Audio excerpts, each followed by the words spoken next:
Shalom Bapak Ibu Saudara sekalian yang baik hati.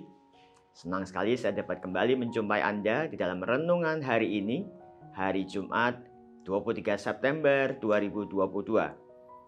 Tema kita hari ini adalah kebaikan hati. Bahan bacaan kita terambil dari Efesus pasal 4 ayat 31-32 yang berbunyi demikian. Segala kepahitan, kegeraman, kemarahan, pertikaian, dan fitnah hendaklah dibuang dari antara kamu. Demikian pula segala kejahatan. Tetapi hendaklah kamu ramah seorang terhadap yang lain, penuh kasih mesra dan saling mengampuni, sebagaimana Allah di dalam Kristus telah mengampuni kamu. Jemaat sekalian, jika kita ditanya, hal apakah yang paling menarik dalam diri seseorang, terlepas dari jenis kelamin, usia, maupun status sosialnya? Apakah penampilan, cara berpakaian, ketampanan, atau kecantikan? Ya, bisa saja hal-hal tadi membuat seseorang menjadi menarik. Namun, menurut sebuah survei tahun 2003 yang dilakukan terhadap 16.000 responden dari 37 budaya dan golongan usia berbeda menyatakan hal yang paling menarik dalam diri seseorang adalah kebaikan hatinya. Bukan penampilan fisik, intelektual, dan berbagai kelebihan lainnya. Meskipun kebaikan berasal dari hati, namun baru akan dapat berdampak bagi orang lain ketika kebaikan itu muncul keluar melalui ucapan dan tindakan. Seorang yang baik hati akan memperlakukan orang lain dengan santun, akan tulus dalam menjalin pertemanan, setia kepada pasangannya, menghormati orang tuanya, dan tentu juga orang lain yang lebih tua darinya.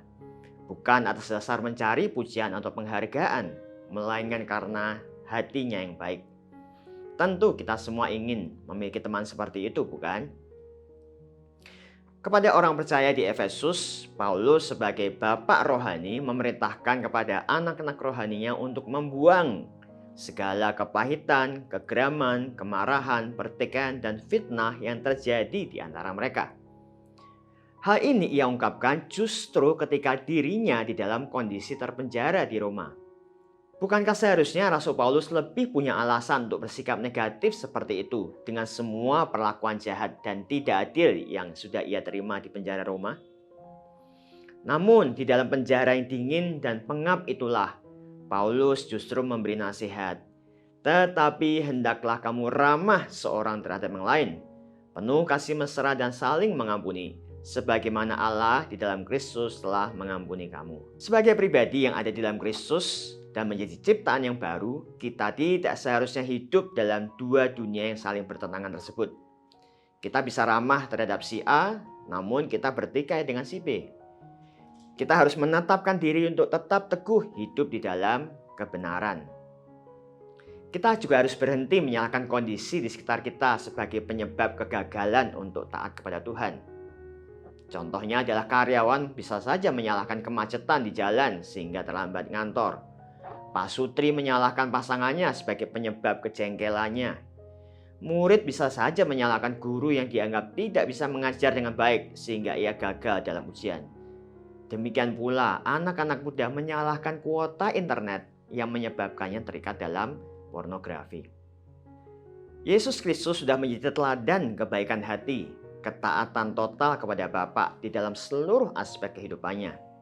Dan kini kehidupan Kristus itu terbukti telah menarik kehidupan banyak orang, termasuk Anda dan saya untuk mengikuti Dia, bukan?